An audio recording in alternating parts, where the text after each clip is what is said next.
Tayo po'y manalangin. Opo, dakila't mapagpalamang banal, Diyos na makapangyarihan sa lahat.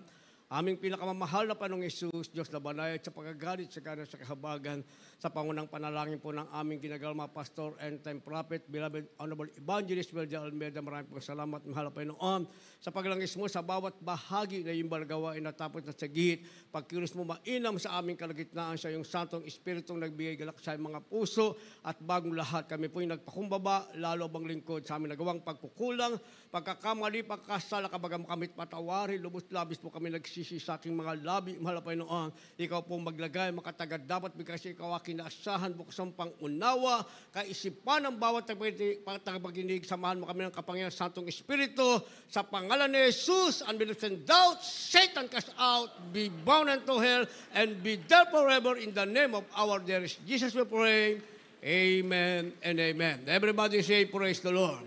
Una tingin sa lahat, ang pinakamataas na pagpupurit, pasalamat, kalwalatian, at kadakilaan ay tangi lamang sa ating Diyos na buhay at makapangyarihan walang iba sa ating pinakamamahal na Panginoong Jesucristo. Ako po'y nagpabuhot ng dobleng paggalang sa ating pong beloved Honorable Paris in the Lord at hindi po natin malilimutan ang mga turo at aral na iniwan ating beloved Honorable Evangelist Weldia Almeida, the end-time prophet of our loving God. Gawin po ating beloved Abostant Pastor, our beloved Mama Dear, at apo'y nagpabot ng paggalang pagbati sa mga beloved children ng ating beloved Paris in the Lord. At welcome back po sa ating beloved Ted, kanyang mga kasamang mga anak, at magandang hapon po sa inyong lahat. Ang ating tatalakayin, pamagatan nating Life's Pilgrimage. Life's Pilgrimage, sa Tagalog ang ibig sabihin, paglalakbay sa buhay. Pakilagay sa monitor yung ating topic at ating mga subtitle. Life's pilgrimage, ang ibig sabihin, paglalakbay sa buhay. Nasa atin ang monitor. Life's pilgrimage. Ang ibig sabihin sa Tagalog niyan, paglalakbay sa buhay. Kindly po sa ating beloved Bible readers. In the book of Psalm chapter 84, verse 11. For the Lord God is a sun and shield. The Lord will give grace and glory. No good thing will withhold from them that walk uprightly. From the first book of Peter, chapter 2, verse 11. Dearly beloved, I beseech you as strangers and pilgrims, abstain from fleshly lusts, which war against the soul. Verse 25, for you were as sheep going astray, but are now returned unto the shepherd and bishop of your souls.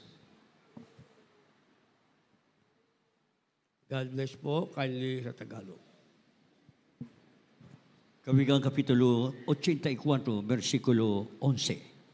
Sapagat ang Panginoon Diyos ay araw at kalasag, ang Panginoon ay nagbibigay ng biyaya at kaluwalhatian.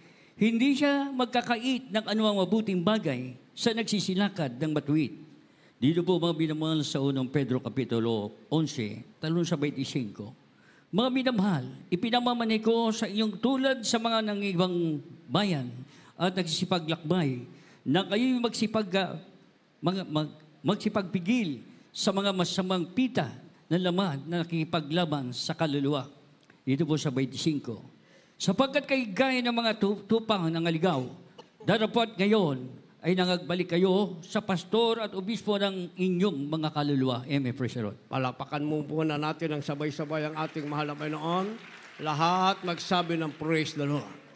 Ang ating mabait na Diyos sa langit ang magpala ng kanyang banal na salita. Pilgrimage, ang ibig sabihin niyan, paglalakbay. Kaya ang ating titulo, Life's Pilgrimage, ang ibig sabihin, paglalakbay sa buhay. Ang bawat tao, mga minamahal, ay meron silang paglalakbay sa buhay. Kagaya ng ating mga kababayan, mga minamahal, ang nasa Israel, ayon sa census, mga minamahal ay umaabot ng 30,000 ang ating mga kababayan doon. Doon naman sa Palestine, mga minamahal ay sa bandang Middle East, ay umaabot ng almost 100,000. Hindi sila very close ang number nila sa mga kababayan natin sa Hong Kong, mga minamahal. Sa kanilang paglalakbay, meron silang pangarap, hanguin sa buhay ang kalmal sa buhay. Kaya sa mahabang panahon, ang iba'y doon na nakapag-asawa, nakabuo ng pamilya, mga minamahal. Pero sa paglalakbay sa buhay, mga minamahal, hindi lahat ay magiging mapalad ang iyong kapalaran. Sa sanlibutan, hindi lahat ay magiging maswerte. Dahil sa ating paglalakbay sa buhay, dumarating ang pagsubok, minsan kabiguang babaon sa iyo na ikaw ay wala ng pagbangon pa. Kaya biglang nagkaroon ng gera, mga minamahal, ang sabi ng analyst, this is not just nation war, maybe it will become a world war, sabi. Dahil yung mga kapanalig na bansa, mga minamahal, ay maaaring tumulong sa bawat bansa. Kaya yung nation war ay magiging world war. At ngayon ay ating nakikita, mga minamahal, yung paglalakbay ng ating kababayan doon ay para maghanap buhay. Ngayon, naglalakbay sila patungo naman sa kabundukan upang maiwasan ang bawat paksak ng missile, mga minamahal, sa bawat bansa. Iyon ngayon ang kanilang paglalakbay. At sa ating buhay Kristiyano, tayo rin naman ay nasa paglalakbay. Subalit, iba yung ating paglalakbay, mga minamahal. Merong katiyakan dahil may pangako ang ating mahal na Panginoon. Ang pangako ng Diyos, mga minamahal, ay mabibigo ang sanlibutan, pero ang mga taong naniwala at tumiwala sa pangako ng ating mahal na Panginoon, baliktarin mo mga mundo, ay magkakaroon pa rin ng tinatawag na katuparan. Kaya sabi ng ating nabasa, sapagkat ang Panginoong Diyos ay araw at kalasag, ang Panginoon ay nagbibigay ng biyaya at kawalhatian. Yan ang meron tayo sa ating paglalakbay, sa ating buhay Kristiyano, mga minamahal. Ang sabi, meron tayong Diyos. Siya ang Diyos na ating araw. Ibig sabihin, siya ang Diyos na ating liwanag. Siya ang Diyos na ating kalasag. Siya ang Diyos na nagbibigay ng biyaya at kawalhatian. Yan ang Diyos na ating pinaglilingkuran. Walang iba ang ating pinakamamahal na Panginoong Jesucristo. Ang sabi, ang Diyos na yan ay hindi magkakait ng anumang mabuting bagay sa nagsisilakad ng matuwid. Bibigyan natin ngayon ng kahulugan ng sinasabing life's pilgrimage o paglalakbay sa buhay. Yung paglalakbay pala sa buhay, mga minamahal, ay dapat paglakad na matuwid sa harap ng ating mahal na Panginoon. Hindi ka basta maglalakbay ayon sa kalooban mo. Dahil kung maglalakbay ka, ayon sa kalooban mo, sa kahuli-hulihan ng iyong lakbayin, sabi ng banal na kasulatan, may daan na tila na matuwid sa tao, subalit ang dulo nito ay dulo ng kamatayan. Pero ang daan na makipot na galing sa mahal na Panginoon, makipot, mahirap, ikaw ay naglalakbay, pero mararating mo ang dulo 100% dahil kasama mo ang ating mahal na Panginoon. Kaya pagbinasa natin ito at inunawa natin, life's pilgrimage, ang ibig sabihin pala nito, lumakad ka ng matuwid sa harap ng ating mahal na Panginoon. Kaya nilagyan natin ang supporting verse. Sabi ng 1 Peter chapter 2 verse 11, mga minamahal, ipinamamahal ko sa inyo tulad ng mga nangingibang bayad at nagsisipaglakbay. Tayo yun ngayon, mga minamahal. Kasi itong simple word, this simple word is not our temporary dwelling place. We are here because we are just a stranger. Tayo'y malalakbay lamang, sabi ng banal na kasulatan. Hindi ito ang ating tunay na tahanan. Hindi tayo para dito. Dahil may langit na nilaan ang ating pinakamamahal na Panginoong Jesucristo. Kaya sabi ng ating nabasa, mga minamahal, ipinamamahal ko sa inyo tulad ng mga nangingibang bayan at nagsisipaglakbay na kayo'y magsipagpigil sa masamang pita ng laman na nakikipaglaban sa kaluluwa. Kasi yung ating kaluluwa, mga minamahal, pag-aari na ito ng ating mahal na Panginoon. Kaya sinasabi natin paulit-ulit, 100% tayo mismo ang pwedeng magsabing ang langit ay para sa atin at tayo'y totoong tagapagmana ng pinangako ng Diyos na buhay na walang hanggan para sa nagpapatuloy. Kaya sabi ng ating nabasa, mga minamahal, ang laman ay nakikipaglaban sa ating kaluluwa. Sabi ng ating nabasa, ikaw bilang maglalakbay na anak ng Diyos, sabi ng ating nabasa, pigilin mo ang iyong sarili sa masamang pita ng laman.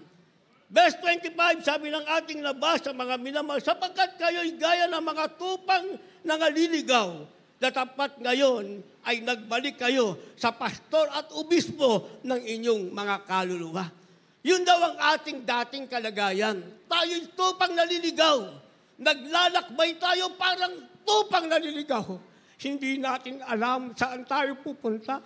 Hindi natin alam ano mangyayari sa atin, mga minamahal. Ang alam lang natin ay sumubok lang sumubok. Subalit sa kahuli-hulihan, bigo pa rin ang ating kalagayan. Yan ang aking naging kalagayan, mga minamahal. Mangarap lamang na umalik sa kahirapan. Mag-aral ng mag-aral. Pagkatapos ng lahat, ketong lang pala ang aking daranasin. Karamdamang walang kagalingan, mga minamahal, bagamat sa panahon ko ay meron ng gamot. Ako isang kaluluwang naliligaw. Tayong lahat ay kaluluwang naliligaw. Naglalakbay sa malawak na makasalang sanlibutan na walang katiyakan ang sabi. Subalit, pinagpala tayong nakabalik sa pastor at obispo ng ating mga kaluluwa. Walang ibang ating pinakamamahal na Panginoong Jesucristo. Kaya sabi ng banal na kasulatan, mga minamahal, sa ating paglalakbay, dapat nating maunawaan yung salitang the offspring of God. Ang ibig sabihin, mga minamahal, ng offspring of God, lahi ng Diyos. Tayo pala yung mga lahi ng Diyos. Noon hindi natin alam yan, mga minamahal. Kung saan-saan tayo pumupunta, hindi natin alam. Alam lang natin na merong Diyos. Subalit hindi natin kilala sino ang Diyos. Alam natin tayo'y may lahing pinanggalingan. Pero hindi natin alam higit sa lahi nating pinanggalingan, tayo pala'y lahi ng Diyos ng ating pinakamamahal na Jesucristo, sinasabing the offspring of God. Pakilagay yan sa ating monitor. Kindly.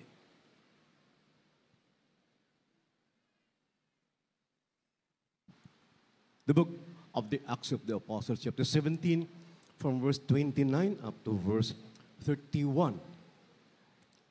For as much then as we are the offspring of God, we ought not to think that the Godhead is like unto gold, or silver, or stone, graven by art and man's device.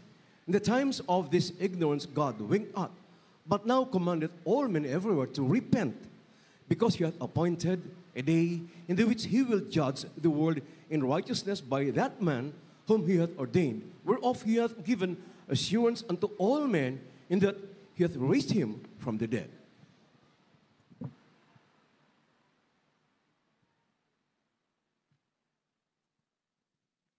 Dito po sa Aklat ng mga Gawa, Kapitulo 17, ang talatay 29 hanggang 31. Yamang tayo ngay lahi ng Diyos ay hindi marapat nating isipin na ang pagka-Diyos ay katulad ng ginto o ng pilak o ng bato na inukit ng kabihasnan at katalinuhan ng tao. Ang mga panahon ng kahangalan ay pinalipas na nga ng Diyos. Datapat ngayon ipinag-uutos niya sa mga tao na magsisi silang lahat sa lahat ng dako. Sapagkat siya ay nagtakda ng isang araw ng kanyang ipaghuhukom sa sanlibutan, ayon sa katwiran sa pamamagitan ng lalaking kanyang itinalaga, na ito'y pinatunayan niya sa lahat ng mga tao nang siya'y buhayin niyang maguli sa mga patay. Palakpakan po muna natin ang ating mahal na Panginoon. Lahat magsabi ng praise the Lord. We are the offspring of God. The offspring of God, ang sabi, tayo ay lahi ng Diyos. Yan palang ating kalagayan. Kaya sa ating paglalakbay na ito, mga minamahal, walang pag-aalinlangan, kaya nating tawirin ang dapat nating tawirin kung ang Diyos ang masusunod sa atin bilang tayo'y lahi ng ating mahal na Panginoon. Kaya nga, bilang lahi ng Diyos, mga minamahal, sabi ng ating nabasa, yamang tayo'y mga lahi ng Diyos, ay hindi marapat nating isipin na ang pagka-Diyos ay katulad ng ginto, pilak, bato na inukit ng kabihasnan at katalinuhan ng tao.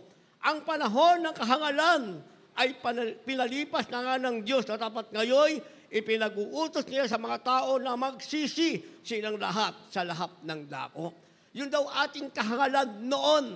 Ang ibig sabihin, yung ating makasalanan noon, yung ating pagsalangsang noon, dahil tayo ngayon ay offspring of God, lahi na ng Panginoon. Ang sabi, pinalipas na ng Panginoon. Gano'n naman karami ang ating kasalanan noon, pinatawad na ng ating mahal na Panginoon. Dinilis tayo ng mahal na Panginoon para maging karapat-dapat nakasama sa kanyang lahi. Kaya ang sabi ng verse 31, sapagkat siya'y nagtakda ng isang araw ng kanyang paghuhukom sa sanglibutan, ayon sa katwiran sa magitan ng lalaking kanyang itinalaga. Meron palang tinatawag, mga minamahal, na pagtatalaga ng paghuhukom sa sanlibutan. Kaya nga ang sanlibutan, mga minamahal, ay para lamang sa taong nasa sanlibutan.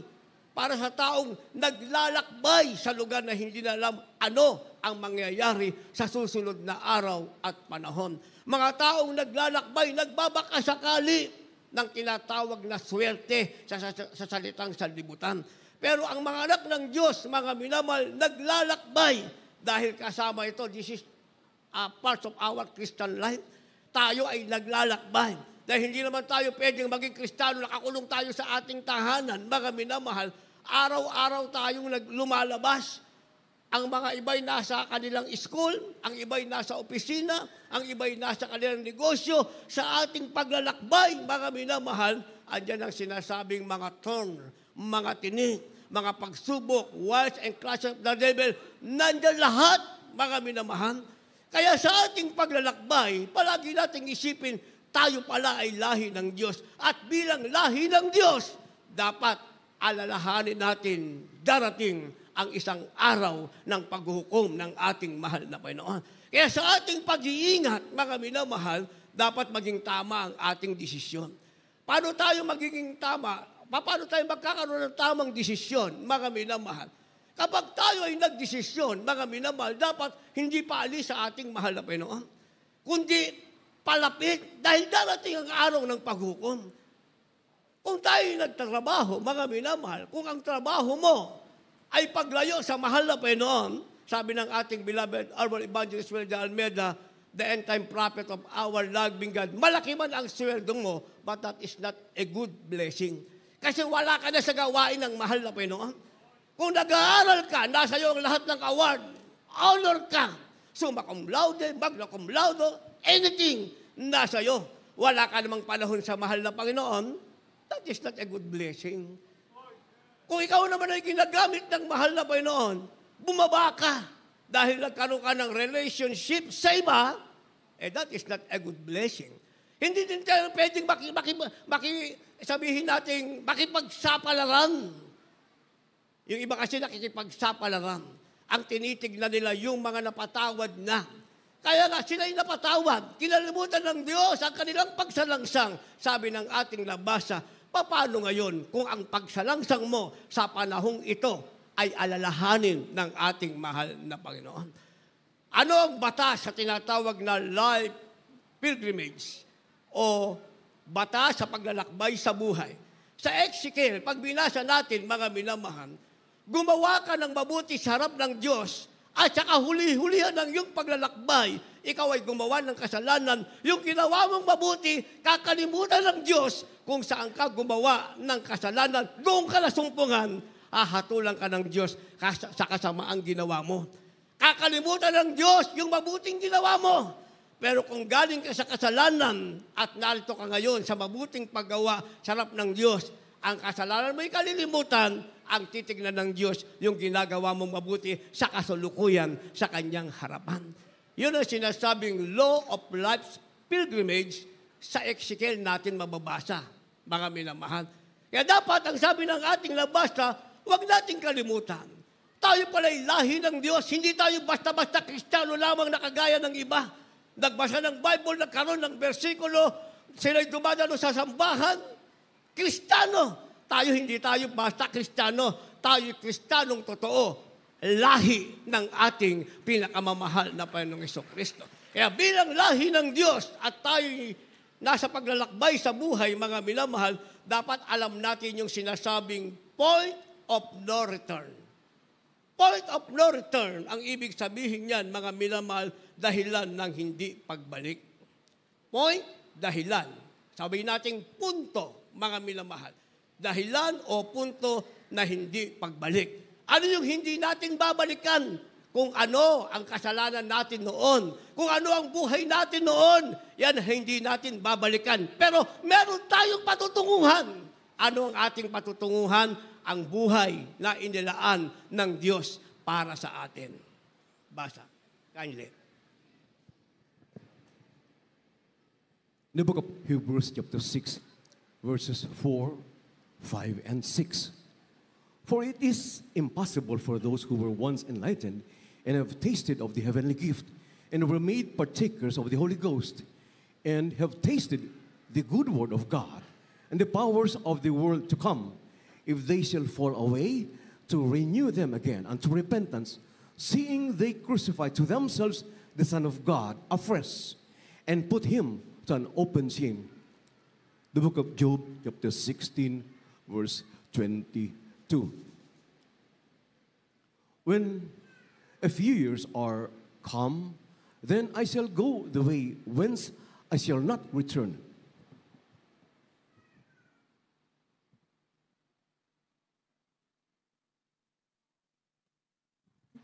Dito po sa Hebreo Kapitulo 6, versikulo 4 hanggang 6. Sapagkat tungkol sa mga insang naliwanagan at nakalasab ng kaloob ng kalangitan ang mga nakabahagi ng Espiritu Santo at nakalasap ng mabuting salita ng Diyos at ng mga kapangyarihan na panahong darating. At sa kada nahiwalay sa Diyos ay di maaaring baguhin silang muli sa pagsisisi. Yamang kanilang ipinapakong muli sa ganang kanilang sarili ang anak ng Diyos at ilalagay na muli siya sa hayag na kahiyan. Dito po sa Job Kapitulo 16, ang talatay 22. Sapagkat pagsapit ng ilang taon, ako'y papanaw sa daan na hindi ko mapabalikan. Amen. Praise the Lord. Palakpakan po natin ang sabay-sabay ang ating mahal na Panginoon. Lahat magsabi ng praise the Lord. Point of no return, sinasabing dahilan ng hindi pagbalik.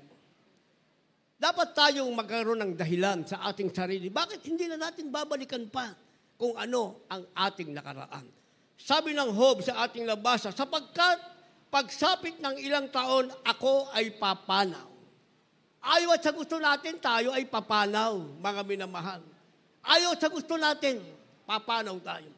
Sa panahon na hindi natin nalalaman. Kaya nga, dapat alam natin ang punto o dahilan na hindi pagbalik. Dapat sa pagpikit ng ating mata, mga minamahal, dati tayong taga-impyerno, hindi impyerno ang ating pupuntahan. Dati tayong nakalaan sa lugar ng pagdurusa, dapat hindi yan ang ating pupuntahan. Dapat pagpikit ng ating mata, sabi ng ating nabasa, darating ang panahon ng ating pagpanaw. Huwag mong sabihin ayaw mong pumanaw. Darating at darating yan. Tanging mahal na Panginoon ang nakakaalam. Subalit, ang sisiguraduhin natin, hindi natin babalikan kung saan tayo nakalaan noon. Kaya nga sabi ng Hebreo, kabanatang 6:4, sapagkat tungkol sa minsang naliwanagan at nakalasak ng kaloob ng kalangitan at mga nakabahagi ng Espiritu Santo, tayo yan, mga minamahal. Naranasan natin, mga minamahal, ang kaliwanagan, nalasap natin ang kaloob ng kalangitan, at naging bahagi tayo ng Espiritu Santo. Kaya nga meron tayong mga patutuo kanina nakaka-bless, mga minamahal. Hindi ba?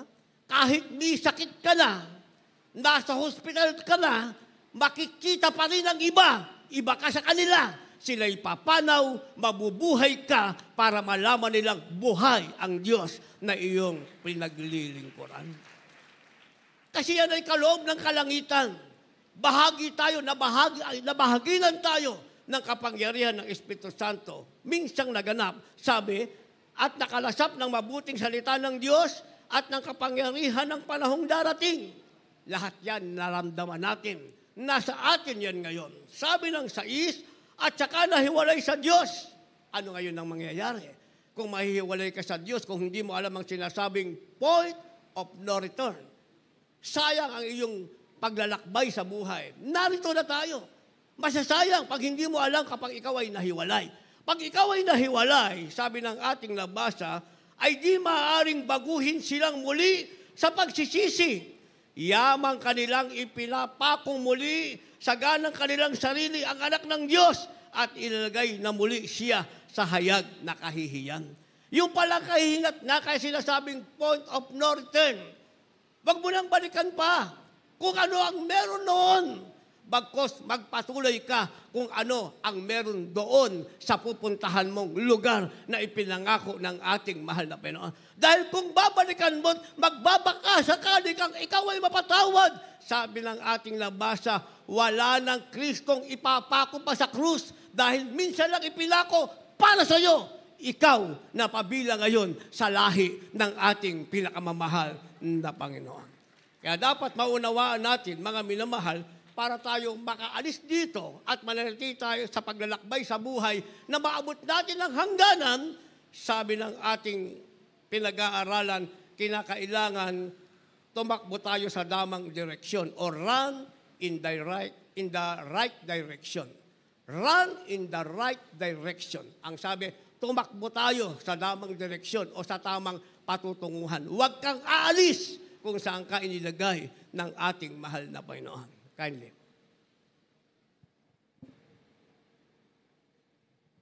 The book of Psalm chapter 119 from verse 32 up to verse 35. I will run the way of thy commandments when thou shalt enlarge my heart. Teach me, O Lord, the way of thy statutes, and I shall keep it unto the end. Give me understanding, and I shall keep thy law. Yeah, I shall observe it with my whole heart. Make me to go on in the path of thy commandments, for therein do I delight.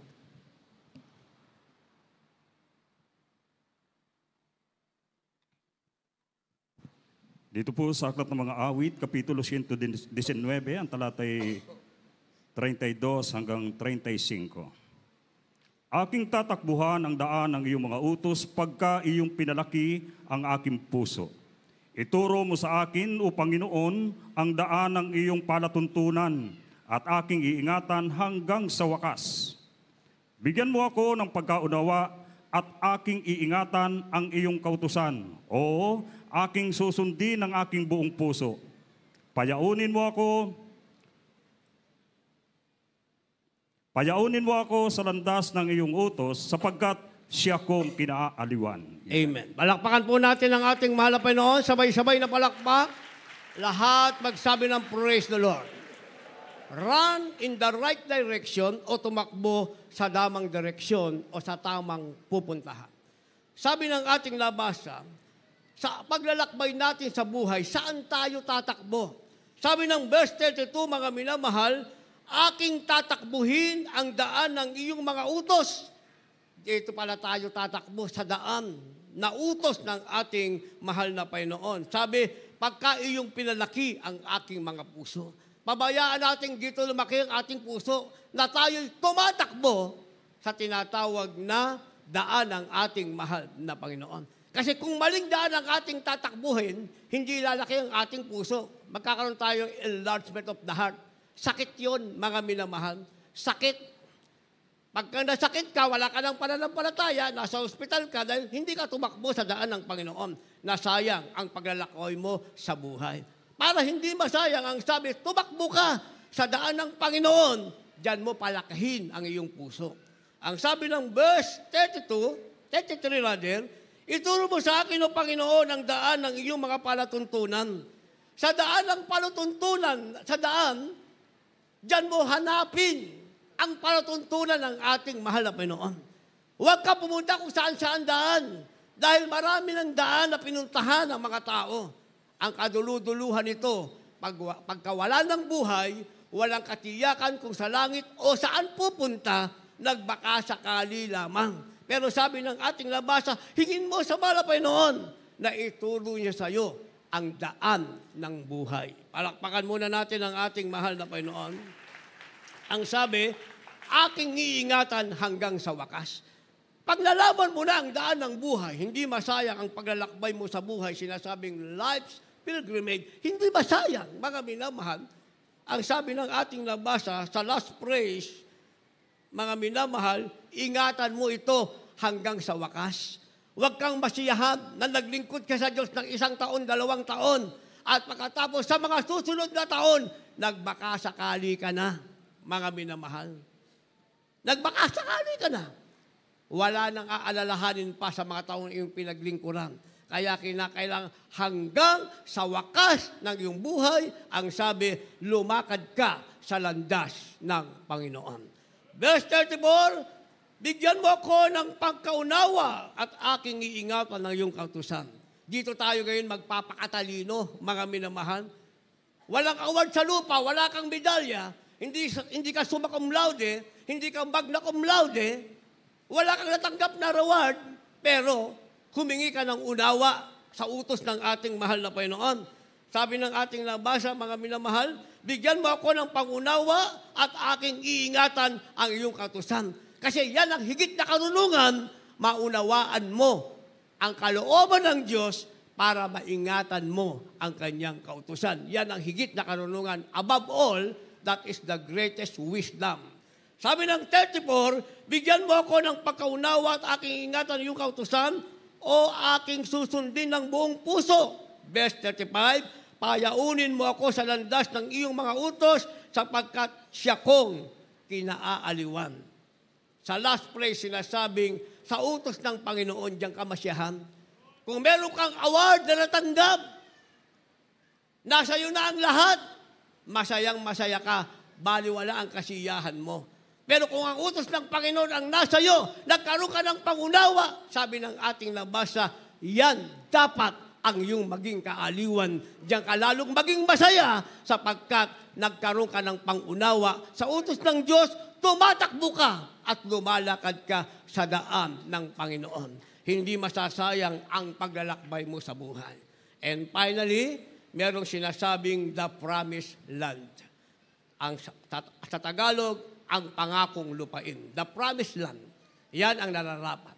Alam niyo mga minamahal, yung salitang Israel, pag tinignan mo yung old maps, wala yon. Kasi Middle East yun, mga minamahal. Pero ipinangako ng mahal na Panginoon sa mga Israelite na alipin sa Ehipto, ang lupang Kanaan, aariin nila. Yun ngayon ang pinag-aawayan sa katotohanan, mga minamahal. Gusto kasi ng mga Palestine, ibalik ng mga Israelite yung kanilang lupain. Kaya nagkaroon ng gera, mga minamahal. Yun ang pinag-aawayan nila. Pero hindi pwedeng ibalik ng mga Israelite. Bakit? Dahil Diyos mismo ang nagbigay sa kanila niyan at mahabang panahon na ang lumilipas. Ngayon tayo merong promised land, mga minamahal. Pag ang iyong paglalakbay ay ayon sa kalooban ng Diyos, ito walang makakaagaw sa'yo. Walang gegera sa'yo.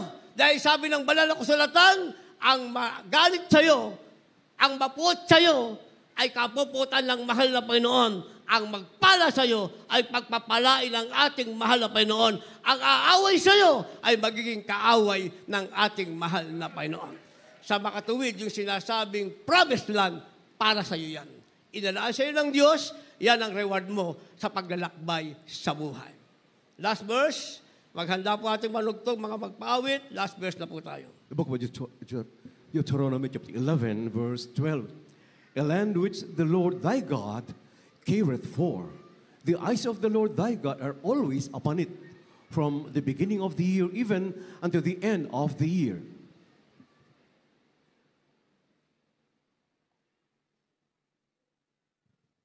Deuteronomio Kapitulo 11, versikulo 12. Lupain inalagaan ng Panginoon mong Diyos, at ang mga mata ng Panginoon mong Diyos ay nandoon lagi, mula sa pasimulaan ng taon hanggang sa katapusan ng taon. Pumalakpak tayo ng sabay-sabay, huling talata na. Sabay-sabay nating palakpakan na may pasasalamat ang ating mahal na Panginoon.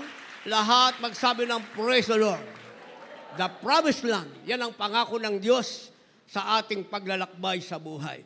Sabi ng ating nabasa, lupain inalaga ng Panginoon mong Diyos. Isipin nyo, ang nag-alaga nito, ang caretaker. Ang naglilinis araw-araw, ang nag-aalaga. Walang iba ang ating mahal na Panginoon. Ang sabi, ang mga mata ng Panginoon mong Diyos ay nandun lagi mula sa pasimula ng taon hanggang sa katapusan ng taon. Hindi mawawala ang paningin ng Diyos sa iyo. Saan? Habang nasa lupa ka, nasa iyo ang provision, nasa iyo ang proteksyon ng Diyos, at ang langit na pinangako ng Diyos, sinasabing dalan promise, para sa iyo yan, walang pwedeng umagaw. At yan ang reward mo sa paglalakbay sa buhay, sa pagtakbo mo sa daan ng ating mahal na Panginoon. Tayong lahat ay tumayo. Meron kayong mga dalang baguhan, yung mga nasa labas, ipasok natin sila sa loob para maging maayos ang kanilang paglalakbay sa harap ng Diyos at magmana sila ng ipinangakong lupain ng ating pinakamamahal na Hesus Kristo. Tayo po yung